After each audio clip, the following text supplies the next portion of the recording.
please raise your hand or go up to the back mic and identify yourself and ask the question crisply and concisely. Frank Fargo. Steve. Steve. Welcome to Washington, Mr. Commissioner, and thank you very much for your remarks this morning. Could you identify yourself? Sorry.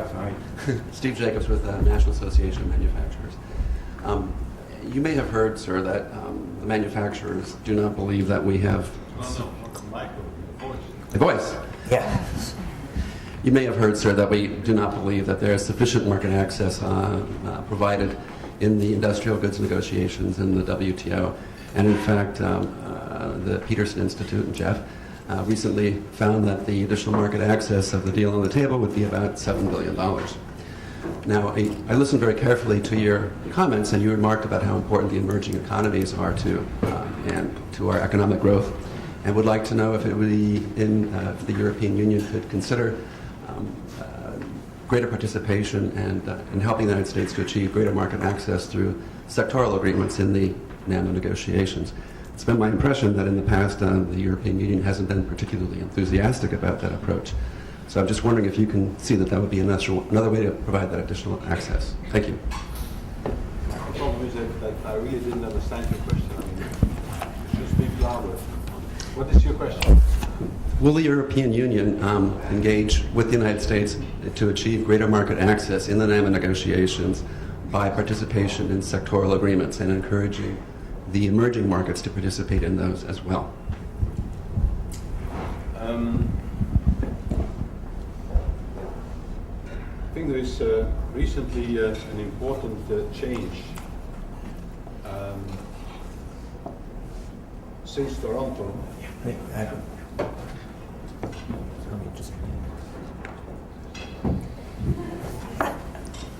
Since Toronto and certainly since Seoul. Hello, I'm not a technician. Okay? Yes. Okay. So there has recently been an important change since Toronto, Seoul, and certainly since the EU-US summit in Lisbon a couple of weeks ago. It has become clear to us, which before was not necessarily the case, that the US really want to do Doha. Now it's very difficult to engage when you are not sure whether you are talking about something real. As it has now become clear that you really want to engage and try to get a Doha deal, this is certainly make it easier for us to support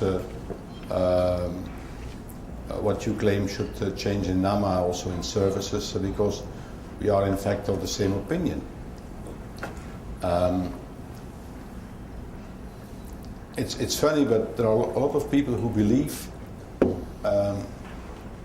that in 2008 a final Doha deal was on the table in Geneva, which is in fact not the case. I mean, even if we had agreed in Geneva, this was not a Doha deal. It was an intermediate agreement that would have resulted in further negotiations on NAMA. There was already a little bit of NAMA in the Geneva 2008 text, but certainly on services and on rules, for example. So the idea that we missed the Doha deal in Geneva is not accurate. I mean, it was an intermediate deal. So we have now to take up this again and get to a more ambitious and balanced outcome. And in that respect, we will have the same discourse as your country. Let me perhaps follow up on that point. There was a problem in Europe as well as here in the United States after the 2008 deal. Talks fell through, that there was growing disengagement from the business community as they saw the prospects for a successful conclusion of the Doha round diminish. That hopefully is being reversed now as a result of the meetings in Seoul, the G20, and the new recommitment to completing the Doha round in the near future. I guess another way of expressing the concern, we know how much the National Association of Manufacturers wants sectoral agreements. But what have you been hearing from European manufacturers? What have you been hearing from other elements of the European business community on their priorities and what they would need to re-engage in support of the multilateral negotiations? I think the situation in the US and the EU has always been fundamentally different to the extent that after 2008 there was a lot of disappointment in Europe, also with the manufacturing companies and with stakeholders that we failed in Geneva. That was not that much the case in the US. So the support for having a Doha deal in Europe has never really waned, you know. There has been continuous support, which doesn't mean that they considered that nothing additional had to be done. Companies, industries are asking for considerably more with respect to NAMA, and certainly also for services. But the kind of disinterest that you have been facing in the US has never been the case in Europe. Are there specifics in areas in which European industry businesses would like to see, particularly from the emerging economies and from the United States? Then we have to get into the nitty-gritty, but for example, it's obvious that European manufacturers are very much interested in machinery, and that's probably a little bit less the case in the US because we have bigger exports with respect to that. It depends also on the pattern of exports, and per capita, Europe is also a bigger exporter than the US. Other questions? Yes.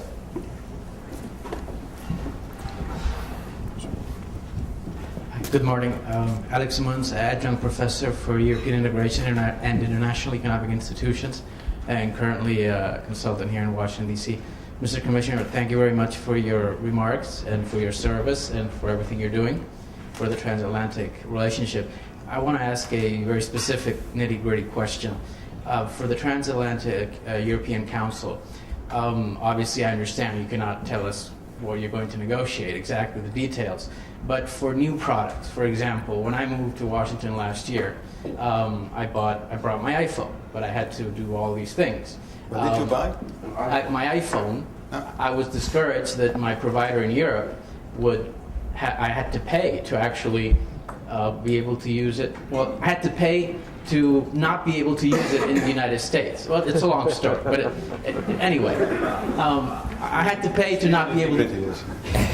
Well, yes, it's true. I don't want to criticize, but I had to pay. And even paying, I was not able to use it in the United States. Anyway, when I think ahead to my next purchase of an iPad or a Kindle or whatever, in the new sectors where I understand, and I'm not making light. I understand that regulations are very important, financial sector, cars, whatever, and these are very important regulations. But in the new sectors where the regulations maybe are not as entrenched, do you see some potential? Thank you very much. Well, I briefly touched upon in my address. In the past, we have been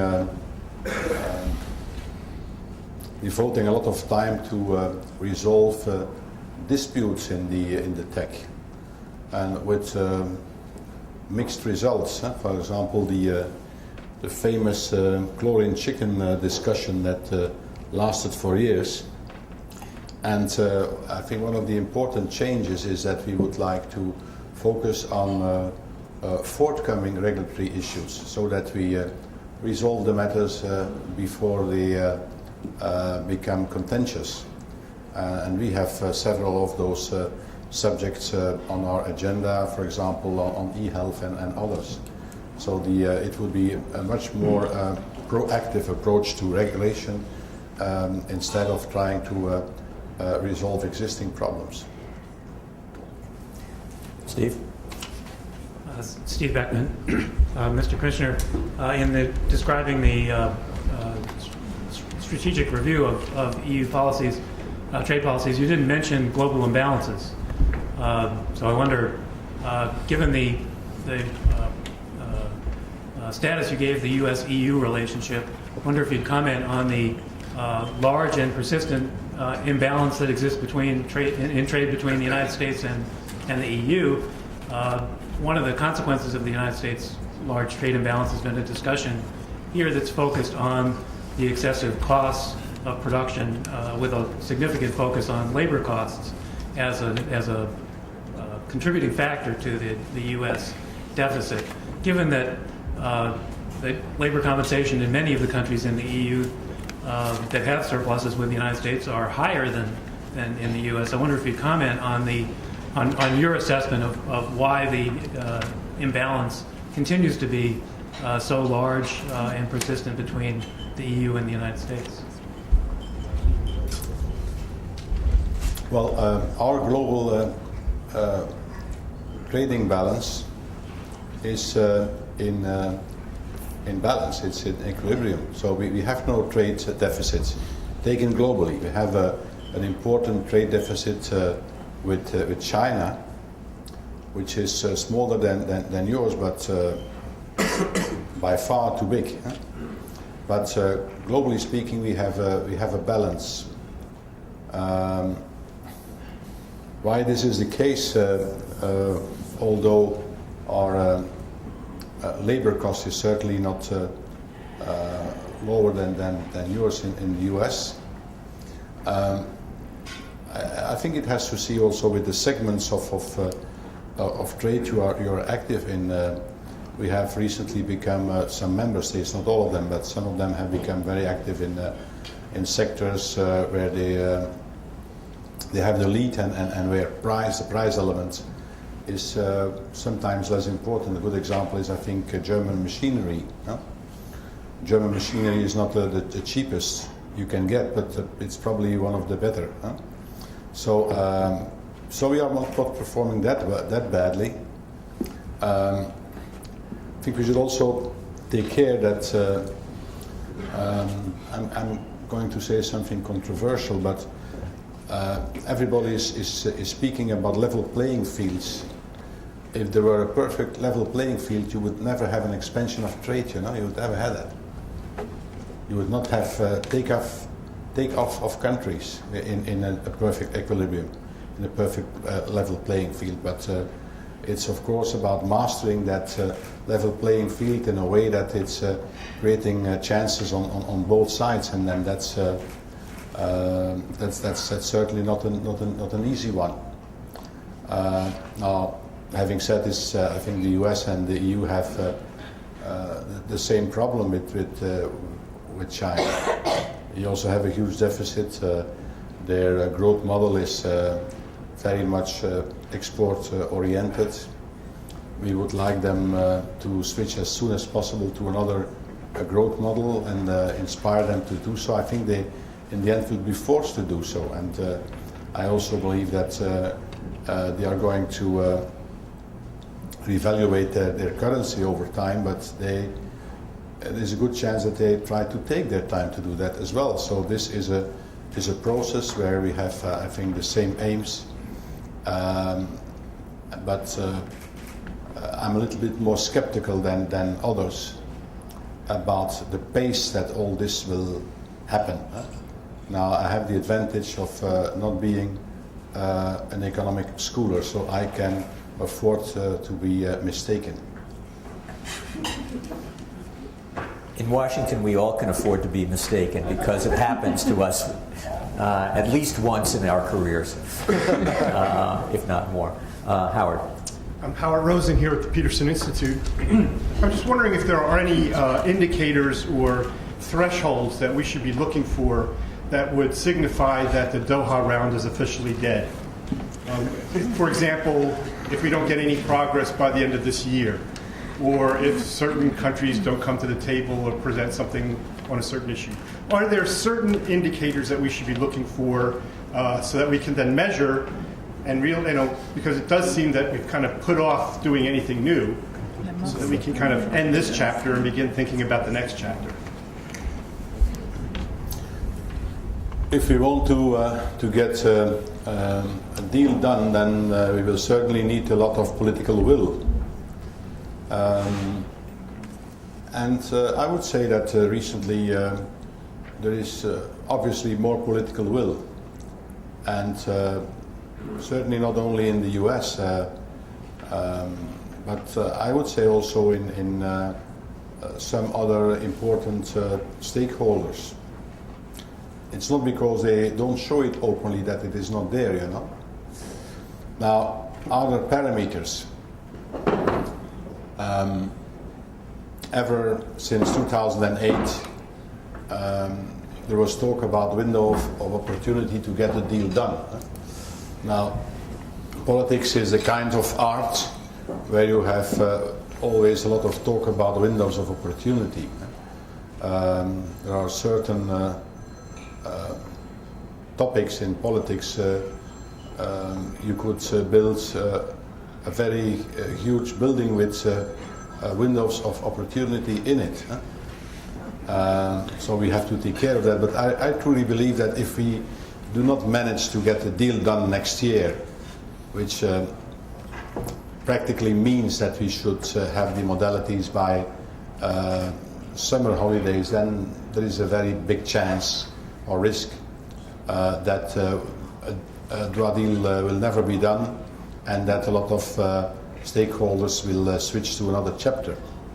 But I personally believe that we will get a deal.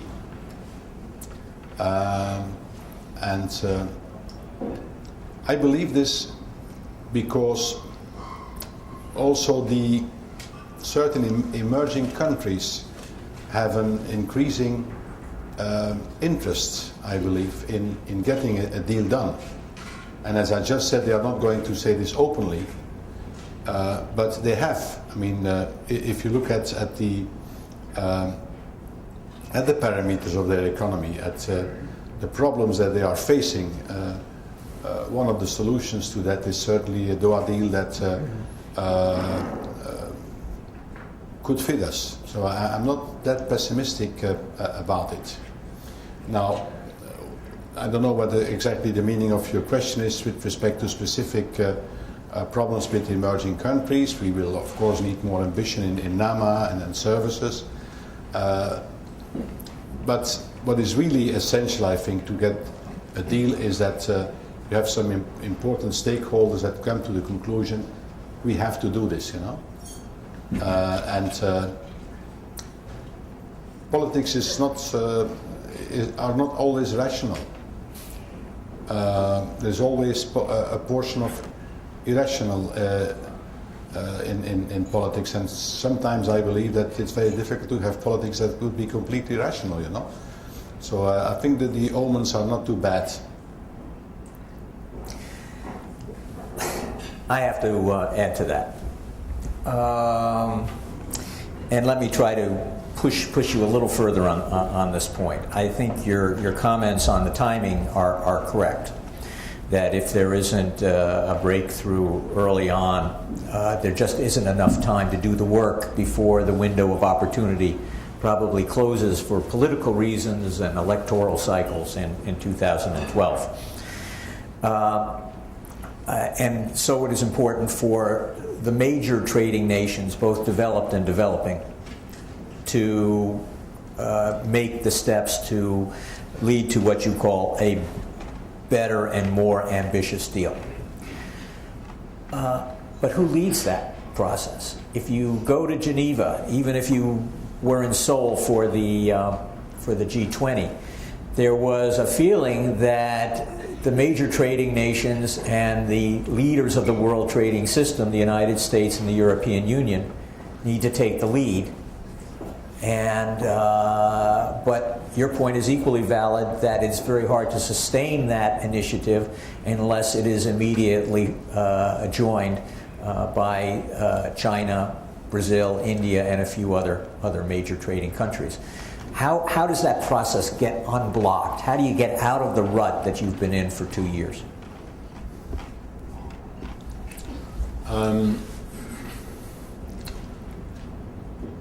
I think that Seoul has been instrumental in this respect because it was not the first statement on Doha. There was also a statement in Toronto. So it was the last one in a series that became more and more precise. And what you sometimes need in politics, and that's I think what we have now reached, is a moment where it becomes less difficult or easier to say that we are ready to speak again. You know, if you stop speaking, it's, the most difficult moment is always to start again. And I think we have overcome that difficulty now. So it's now it's now possible for everybody to say, look, we should restart. It's also has also become much more easy, I think, for the EU and for yourselves to do so. Mm-hmm. So we are over the edge. That's my feeling. Jacob, and then Doug in the back. Jacob Kierkegaard here from the Peterson Institute. Mr. Commissioner, you're the first trade commissioner to operate under the Lisbon Treaty, which of course has the implication that the European Parliament now, at least legally, has a potentially much further reaching or much bigger voice on trade policy.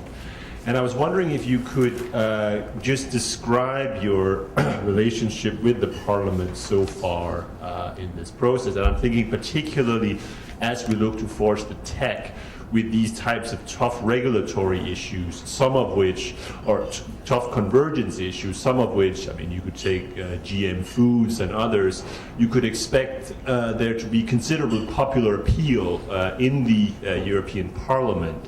And whether or not you view that as something that can be overcome, or if it's an insurmountable obstacle, basically. But basically, how do you describe your working relationship with the Parliament so far? Thank you.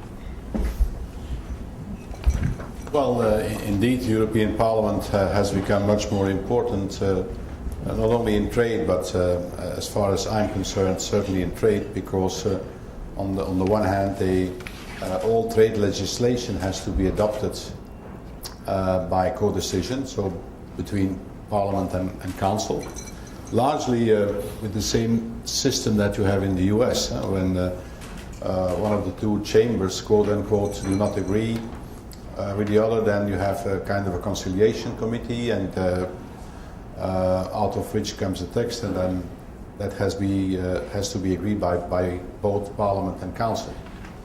So it's largely the same procedure you have on the Hill. And also for all agreements we need ratification by the European Parliament. So this is drastically changing the paradigm. That's obvious. Now, how I consider it myself, first of all, I don't think I should say too much about it, you know, because it's very important to respect the Parliament. I've been a parliamentarian myself for about 3 decades.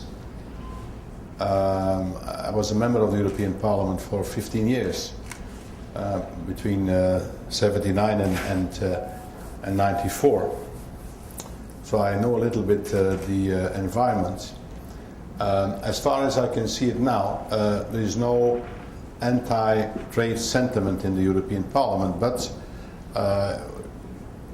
this certainly has to be handled with care and with a lot of due respect. And there are some topics which are extremely sensitive, like, for example, sustainability in the free trade agreements, the kind of subject that you mentioned, the GMOs, cloning, all that kind of things. It's not particularly trade GMOs, but it's when it occurs, it's a trade irritant. So indirectly, it certainly is, and it can impact a lot on trade relations.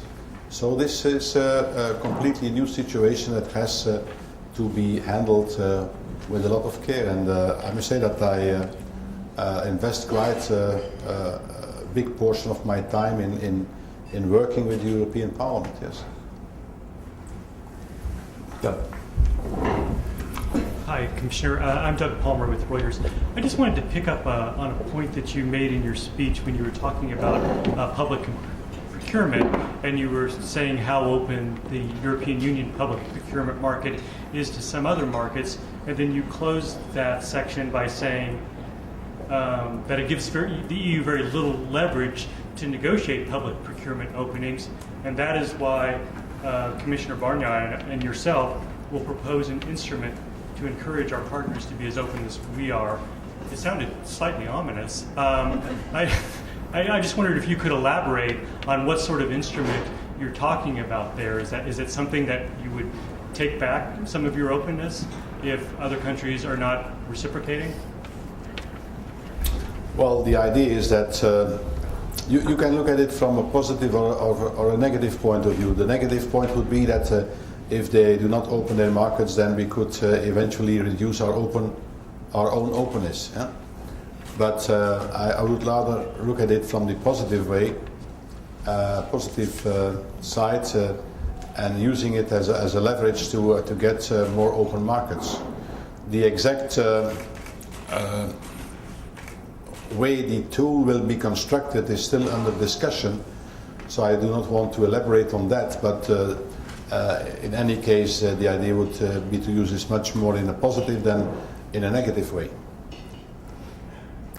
Sounds like the crowbar that Carla Hills used to wield. When in the late 80s, Carla Hills was trying to pry open foreign markets. And she had a symbol of a crowbar to try to get it open. But that crowbar could also be used as a weapon. Rob. Mr. Commissioner, I'm Rob Liberator, a fellow at the German Marshall Fund. I noted in your remarks your attention to investment policy as a key element of trade policy.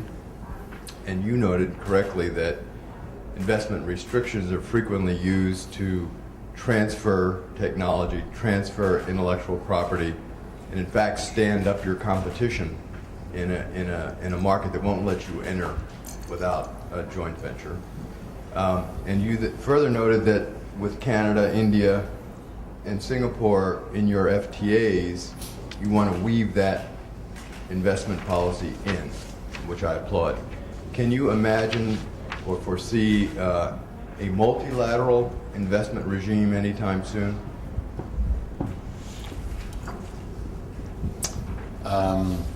Certainly not before next summer, because that all that time we will have to devote to the Doha deal. But I think that will take time. But we in the Commission are looking at what the WTO should do and evolve in after Doha. So what are then the next steps? And the multilateral investment regime would certainly be one of the topics that should be addressed over time. But that will take time, and that's not for tomorrow. We are harmonizing presently our investment agreements, because we, with the Lisbon Treaty, the European Union has become exclusively competent for investment, foreign direct investment agreements, with the same internal division of power as happens to be the case with traditional trade, let's say. So there is certainly this harmonization effort that we will do, and we will also try to engage with major partners in investment agreements with the same canvas. So over time, a multilateral agreement would be interesting, but that's not for tomorrow, I believe. Thank you. Jim Berger from Washington Trade Daily. Mr. Kushner, thank you. Well, getting back to the Doha round negotiations. Since the United States seems to be the world's only superpower, at least for the next couple of years, don't you think it should show leadership in Doha and put some cards on the table, make some concessions so that some of the other emerging countries will feel more comfortable coming forward? The facts are that the United States has not even implemented the quota-free, duty-free request from 2005 or resolved the cotton issue to the satisfaction of African countries. When you look at the figures, then I would say that the EU and the US are the leading trading blocs in the world. One is a nation, the other is a bloc.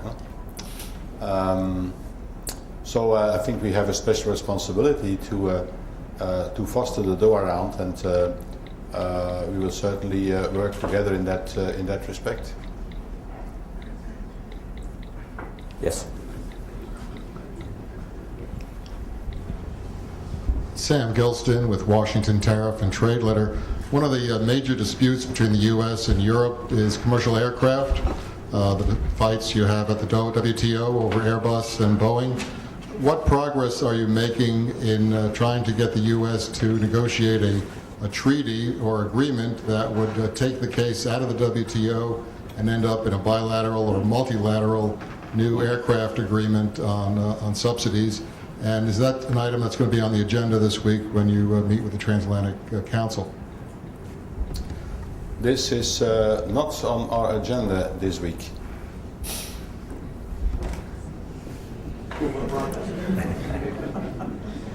Well, you know that there are two cases, Boeing against Airbus and Airbus against Boeing.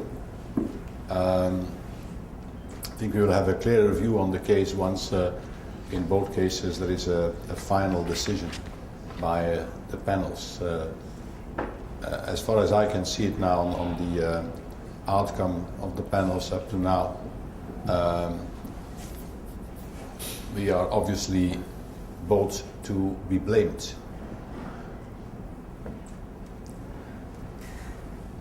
Other questions? Let me add one on a subject that has perhaps been not given enough attention this afternoon. And that is the implications of climate change policies in the coming years for international trade. We just had the conclusion of the COP16 in Cancun. Limited progress, but forward progress, which is welcome. But that puts the European Union in an increasingly isolated position as you move forward with your emissions trading scheme, while other countries lag behind. And I know there have been pressures in recent years from some member states to try to adjust or level the playing field, as you said earlier, through border adjustments. Do you foresee increasing pressures in this regard going forward?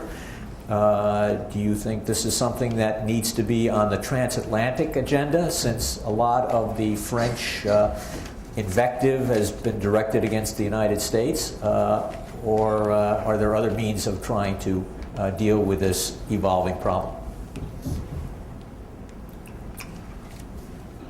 I know that there has been talk of border measures, but the Commission has been taking a stance in that respect, saying that we do not consider this for the time being, that we would only be considering it if it were to surface with other major stakeholders.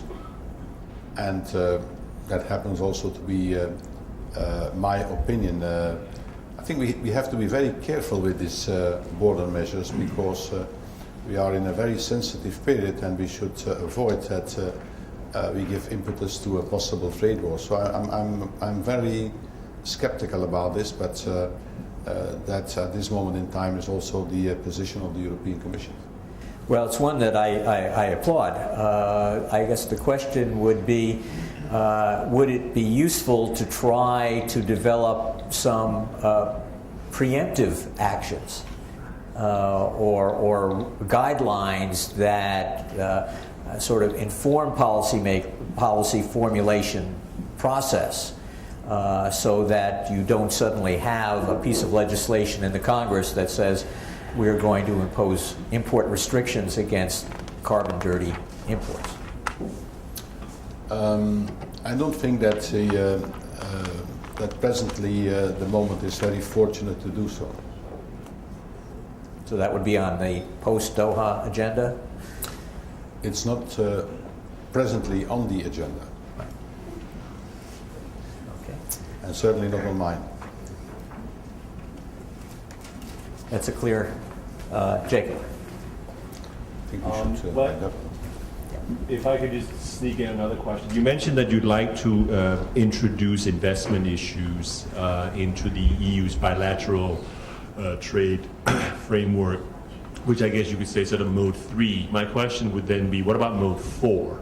And do you actually, is the EU thinking about embracing migration, high-skilled issues into its trade deals, and in that, of course, particularly the one ongoing with India? You mean labor mobility? Labor mobility, yeah. That's not the same as migration. Huh? Yeah, fair. No, but I think it's an essential difference. Huh? Yes. So we are certainly not going to bring migration into the trade policy of the European Union. Huh? Well, we are presently discussing with India, and you know that this is one of their offensive interests, labor mobility, and I think that shortly we will table a proposal with respect to that. Let me refrain to this today. I don't believe that labor mobility would be a deal breaker with India. Do you have time for one more question? Because we have an old graybeard of the trade policy community in Washington who's just taken the floor. Thank you. Michael Finger. I participated last summer in a review of the United Kingdom's programs to support trade capacity building and trade negotiations capacity building in Geneva, and in the process learned something about European Union programs of that sort. Do you have any comment or suggestions as to the role of these activities in moving the Doha agenda on toward completion? We have indeed programs to support developing countries for negotiating trade deals. We have to negotiate the economic partnership agreements with Africa, and apart from the differences on the substance, it's obvious that for developing countries it's important that they develop their capacities in trade negotiation, because it also makes discussion, how would I say, more clear. One of the big problems with developing countries is that, and they are not, I mean, it's understandable that this is the case, that they are really not equipped to have fully fledged trade negotiations, which you have to mobilize a lot of effort to conduct fully fledged trading negotiations. When we have schemes, yes, to support them, we do so. Well, Commissioner de Gucht, thank you very much for being so generous with your time and willing to answer all the questions that we had before you today, and for your comments that we're going to look at in much more detail. We wish you good success in your meetings at the White House and at USTR. We hope that you make continued progress on strengthening the transatlantic trade relationship. And in moving the Doha round forward. We hope you're very, very busy the first half of next year on that, And we look forward to welcoming you back to the Institute whenever you're in Washington. Thank you very much. Thank you very much.